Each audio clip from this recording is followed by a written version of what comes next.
So we all know at this point that Donald Trump is facing some huge legal battles in the US, and perhaps the biggest case right now is being tried in New York City. And I really wish that there was a video camera in there, because the reports that we're getting from the courthouse are crazy. I mean, and most of them are from media sources that really hate Donald Trump. So we're getting things like Donald Trump is yelling, he's uncontrollable, he's screaming, he won't stop talking, the judge is yelling back at him, the judge is yelling at the lawyer. So in this video, I want to try to cut through all the nonsense and try to figure out what's actually happening. So I'm going to show you a few clips of Alina Habba, who is one of the lead attorneys for Donald Trump. Now, this first clip is going to come from Kudlow's show on Fox News. Now, I'm not really a big fan of his show, but Alina Habba is going to say a few important things here that I think are going to help clear the situation. Donald Trump being rude, is he yelling, or is he just trying to get his, let's say, 2 cents in that this judge won't let? Honestly, none of the above. What would happen was they would show him 2 paragraphs on the screen. They would say, okay, here's 2 paragraphs on the screen. Mr. President, did you certify to this? And he would say, well, the 2 paragraphs discuss insurance, they discuss value, and they discuss how I can rent certain property, 40 Wall Street, for instance. Let me explain. First, let me hit the value. First, let me hit the insurance. Let me hit this. Let me hit that. And he would go into explaining to them that maybe you have a loan document that says that I have to have a net worth of $50 million, basic. Okay, but there's certain provisions there with step downs and things like that. It's not that simple. If I have to be absolutely honest with you, Larry, I think that they really should have thought about the legal team questioning somebody who is a real estate tycoon, a real estate mogul, is going to go down as one of the greats. Spent his whole life. They don't get it, and they're trying to attack and criticize somebody. You better be an expert. So at minimum, from this clip right here, at least we're getting a little bit of context. Not just Trump is screaming, Trump is yelling, he's out of control. So we see that most of these fireworks are happening when the prosecutorial team is showing Donald Trump some documents. Real estate documents, financial documents. We don't actually know what they are, but they're showing them to him on a big screen somewhere, and they're asking him a specific question about these documents. It could be about valuation, or sales, or real estate issues, and of course they're looking for some specific answer from Donald Trump. Now, when Donald Trump sees those documents, he goes, well, I need to explain this to you. So Donald Trump is going to start to explain it to them. I mean, we very much have all heard Donald Trump speak. We know that he's going to talk on a little bit about what he's thinking and what he's seeing. And rather than allowing him to talk on, this judge, who, by the way, is an absolute narcissist, and he's loving this. This is like his shining moment in the sun here. This is like everything in his life has led up to this moment. He will not allow Donald Trump to even really get a shred of anything out there. If Donald Trump goes off a little bit on some issue and he doesn't like it, he is stopping him immediately. Now, some people might say, well, yes, that's exactly what should happen in this situation. Donald Trump should not be allowed to go off on any sort of tangents or explanations. He needs to just simply say yes, no. But the reality is that this is a former president of the United States of America. This is not a trial with a jury. It's just a judge. So he can't be influenced one way or another by what Donald Trump is saying. And Donald Trump giving an explanation can only make the understanding in the situation easier to figure out what's going on. If anything, Donald Trump trying to explain things would probably only hurt him. But what looks like is happening is that as he's explaining what's going on, it's not hurting his case, but it's annoying the judge because he doesn't want to hear Donald Trump speak. I don't think he likes Donald Trump. He doesn't probably even like the sound of Donald Trump's voice, and he doesn't want to hear it. So he's stopping him every single time. I have a couple of more clips to show you to bring even more clarity to this situation. Very well. That's right. And this judge, as I understand it, will not let him finish these paragraphs. No. And I don't know. And the other thing, can I just, I think this showed up, you were on, your presser was during Sandra and Smith and John Roberts. Has a president ever testified like this in court? No. Never. It's a disgrace. So they won't give him the grace to do that. It's really, they're cutting him off, and I objected, and there was a fiery exchange with the judge. Yeah. Frankly, I can't even say it was with the judge and I. I'm very polite. I'm very professional when I'm in the courtroom. But the judge did not like him finishing or explaining because it wasn't good for their case, and he's interfering. He's made his decision. Let's not forget that, Larry. He made his decision on summary judgment. He found liability already. So now we're wasting taxpayer dollars for months and months and months. $450,000 for an expert the AG paid. Yeah. Taxpayer dollars, those New York taxpayer dollars.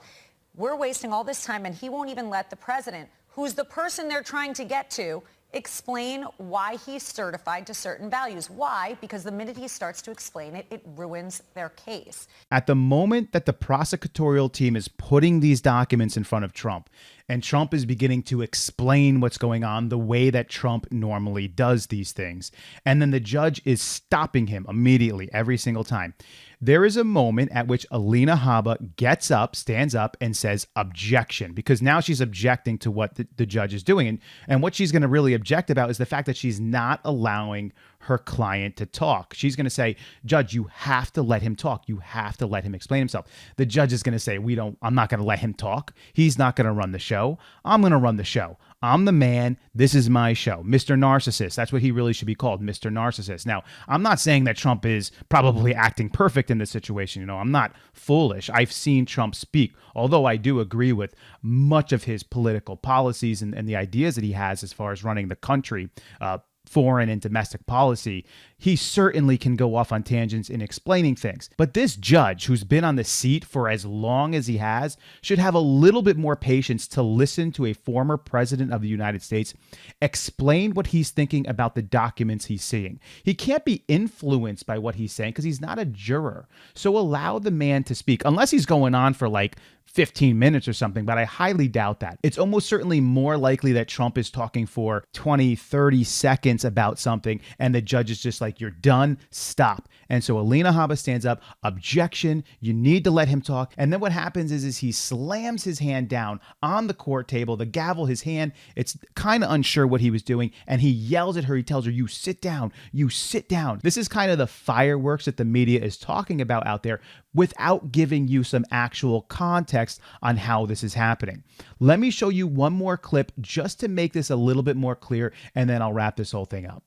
You have a right to hire a lawyer who can stand up and say something when they see something wrong. But I was told to sit down today. I was yelled at, and I've had a judge who is unhinged slamming a table. Let me be very clear. I don't tolerate that in my life. I'm not going to tolerate it here.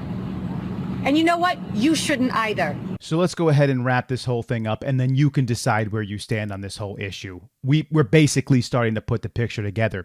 The story she's telling right here is almost certainly accurate. Now, whether or not you believe she's in the right or in the wrong is of your own opinion. There are certainly people that are going to be watching this who are going to say that the judge did exactly what he should do, and he should tell her to sit down and be quiet and all the rest of it. And if I want Donald Trump to say yes, no, maybe, I don't know, and say nothing more as the judge, I'm going to tell him to do that. I don't want to listen to him going on. Some people will agree with that. And then some people will be on the other side and they'll say Trump is 100% correct. How dare this judge say this to this woman? This is terrible. It's wrong. It's unprofessional.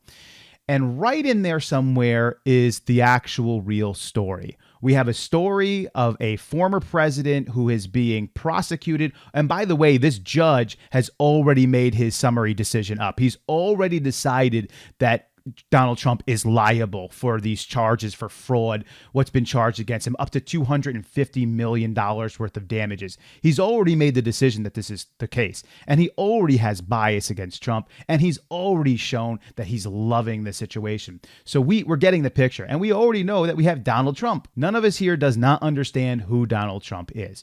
So the document's going out. Trump is explaining the document. The judge is cutting him off every single time.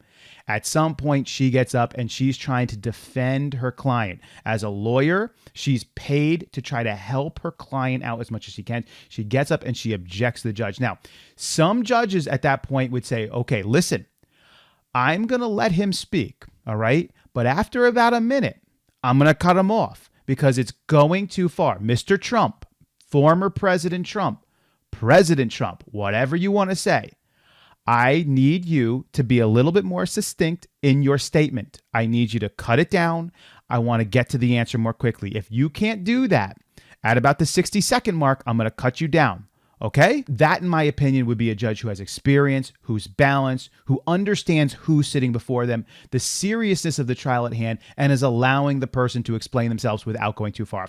But this guy, not having it. Again, this is his moment to shine, and he certainly slams his hand down and says no. What you think about it is up to you. In my personal opinion, I think that we have some really big characters in that scene. We have Donald Trump, who's a massive character, and we have the narcissist judge, who this is his moment, and he's now becoming a big character. And he's going to not allow this guy. And basically, in a courtroom, the judge has control. He has power over Trump.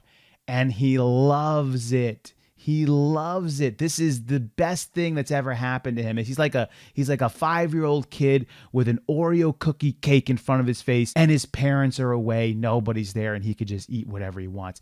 This guy is eating this up. Where a judge who didn't really care so much about this case might allow some more freedom, this guy is not. And this is what it's leading to. So what's ultimately likely going to happen because of this?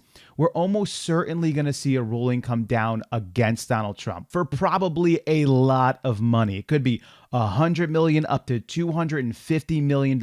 I don't think in any way that this judge is not going to find some huge ruling against Donald Trump. And then, of course, it's going to be appealed at some point. But what's really happening right now is Donald Trump may lose in the courtroom, but he is winning in the public eye, because the people are going to see Trump in this situation as almost a victim of the system.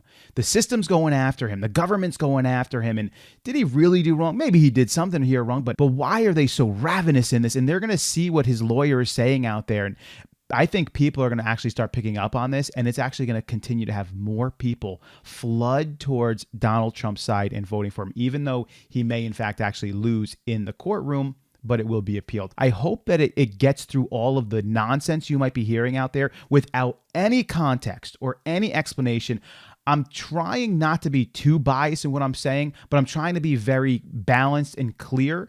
And then, of course, you can add your own thoughts to it. But if you like, go ahead and leave it in the comments below. I'd love to see what you're thinking about this. Maybe there's something you heard or a little bit more information, or maybe you're like, you know what? Finally, I feel like I've got the actual story about what's going on in that courtroom, rather than just listening to these far left news media sites posting just Trump is having a tantrum. He's like a little baby. Thank you, news media site, for not helping me at all. But this is what they do. They never really provide context or a balanced approach or information that would be very helpful to anyone. As always, I'll catch you on the next one.